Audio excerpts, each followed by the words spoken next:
যিনি ঘটনাটি পাঠিয়েছিলেন তার নাম হচ্ছে জুয়েল। বেশ রহস্যময়। উনি তখন ছোট, ওনার দাদা মৃত্যু শয্যায়। ওনার দাদা কিন্তু আঞ্চলিক ভাষায় কথা বলতেন। গাইবান্ধা, যতদূর মনে পড়ে গাইবান্ধা জেলার মানুষ উনি।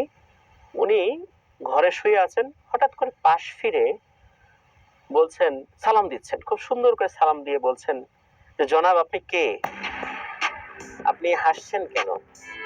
এদিকে জুয়েল ভাই তাকিয়ে দেখেন পাশে কেউ নাই।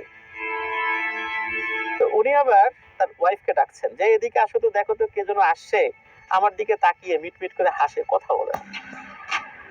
তো ওনার ওয়াইফ আসছেন, আসার পর বলছে, দেখো তো একটা সুন্দর মানুষ, খুব সুন্দর চেহারা, সুঠাম দেহি, এখানে বসে আছে। দাঁড়ালো, প্রথমে বসলো, আমার দিকে তাকায়, হাসে, কথা বলে। এই যে আমি জিজ্ঞেস করছি, কোনো উত্তর দেয় না। জিজ্ঞেস করো তো উনি কে। এদিকে ওনার ওয়াইফ তো কাউকে দেখে না, শুধু উনিই দেখছেন, আর কেউ দেখছেন না।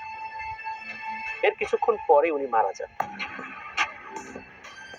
আসলে মৃত্যুর আগে যিনি মারা যাবেন শুধু তিনি আজরাইল আলাইহিস সালামকে দেখেন। যদি তার আমল ভালো থাকে তাহলে তাকে অনেক সুন্দর অবস্থায় দেখবেন, তার মৃত্যু যন্ত্রণা তখন অনেক হালকা হয়ে যাবে।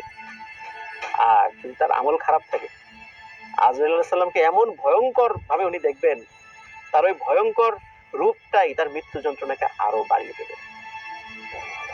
এটা একটা রহস্যময় ঘটনা ছিল। এটা বলার মাধ্যম দিয়েই আজকের আলাপ শেষ করতে চাই। ঠিক আছে, আপনাকে অসংখ্য ধন্যবাদ, ভালো লাগলো, ভালো থাকবেন। আপনাদেরকে ধন্যবাদ। আসসালামু আলাইকুম।